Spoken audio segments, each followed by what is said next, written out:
Buenos días, soy Dardo López Dols, abogado, MBA, analista político y ex viceministro del Interior peruano, miembro de Security Society. En el Perú, las cifras de la pandemia nos han puesto en el peor lugar del mundo, algo que aparentemente tomó por sorpresa a muchos en la prensa. A inicio de septiembre, la totalidad de 71.538 muertos en exceso en 5 meses se podía atribuir al COVID-19. Es decir, que uno de cada 470 peruanos había muerto por el virus. Mucho más que lo que decían las cifras oficiales, que aún así eran bastante malas, porque se hablaba de 27.813, es decir, casi 50.000 menos, lo que nos daba una cifra de 846 muertes por millón. Y a eso nos podían en el segundo peor lugar del mundo, y estamos en el primer peor lugar. Ahora, ¿por qué ha ocurrido esto?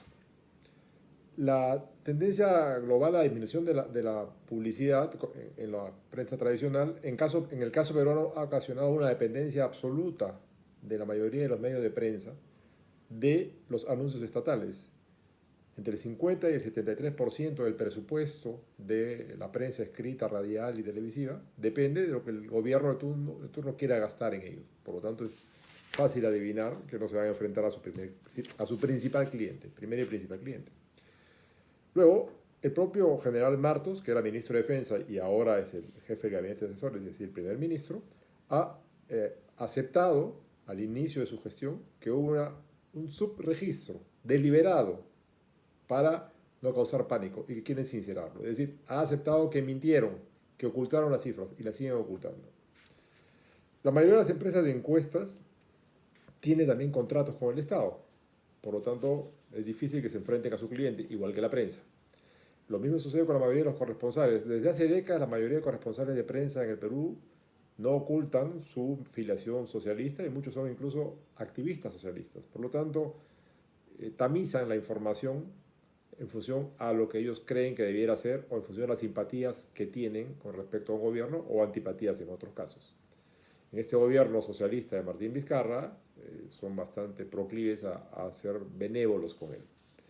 Ahora, ¿por qué no funcionaron las medidas? Las razones son varias. Desde el principio se sabía que más del 73% de la población peruana es informal. Quiere decir que no obedecen las leyes, están acostumbrados a no obedecer leyes, a no obedecer reglamentos, ni sanitarios, ni comerciales, ni de circulación. Por lo tanto, pensar que iban a obedecerlo por algo tan etéreo como es un virus, que meses atrás era algo difícil de creer, era prácticamente imposible. Ahora, desde el inicio hubieron algunas cosas extrañas, ¿no? El 18 de febrero, es decir, casi un mes antes de la aceptación oficial del riesgo, el embajador chino amenazó al gobierno peruano con represalias en la prensa, en una conferencia, con represalias si es que se evitaba el tránsito hacia China y de China hacia el Perú. Ya el colegio médico había avisado que había un riesgo. Sin embargo, no se hizo caso y se prefirió hacer caso a la amenaza del embajador chino. Ahora, como les decía, el 73% de la población es informal. Entonces, pensar que personas que están acostumbradas a no obedecer las leyes ni los reglamentos iban a obedecerlo de repente era utópico. Además, la mayoría de ellos es autoempleada, son vendedores o comerciantes o industriales informales, o viven de un jornal, es decir, viven del sueldo diario, trabajan un día y le pagan a fin de día. Los que tienen suerte les pagan a fin de semana. Entonces son personas que no pueden dejar de trabajar porque eso significa dejar de comer. No tienen capacidad de ahorro, ganan para vivir, lo necesario. Además, un porcentaje muy alto de ellos no tiene agua potable, por lo tanto pedirle que se laven las manos con frecuencia es una burla. Y muchos de ellos no tienen refrigerador, por lo tanto las compras las tienen que hacer a diario. Es decir, compra una vez por semana para toda la familia, para toda la semana. No tienes plata, no tienes agua para lavarte y no tienes refrigerador para guardar la comida. Por lo tanto, eso era también inviable.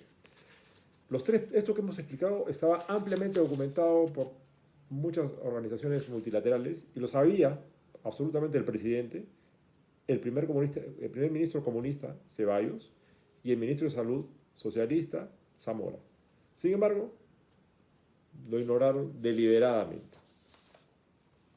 Ahora, Con la mayoría de las empresas de aviación paradas, sin vuelos, con la mayoría de la flota estacionada, no era difícil equiparse.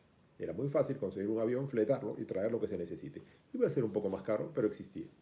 Sin embargo, desde el principio no se compraron equipo de protección, ni mascarillas, ni guantes, cuando se creyó que se necesitaba guantes, ni traje de protección. No se compraron equipos de producción de oxígeno, ni balones de oxígeno. O sea, no se incrementó la capacidad de oxígeno cuando se sabía que este virus ataca muchas veces al sistema respiratorio y cuando al principio se pensaba que atacaba principalmente al sistema respiratorio. No se compró oxígeno, no se compraron fábricas de oxígeno, no se permitió la importación privada de equipamiento. No se equipó las unidades de cuidados intensivos, pero tampoco se permitió que los particulares las importen. Es más, se dificultó, se pararon en la aduana muchos pedidos.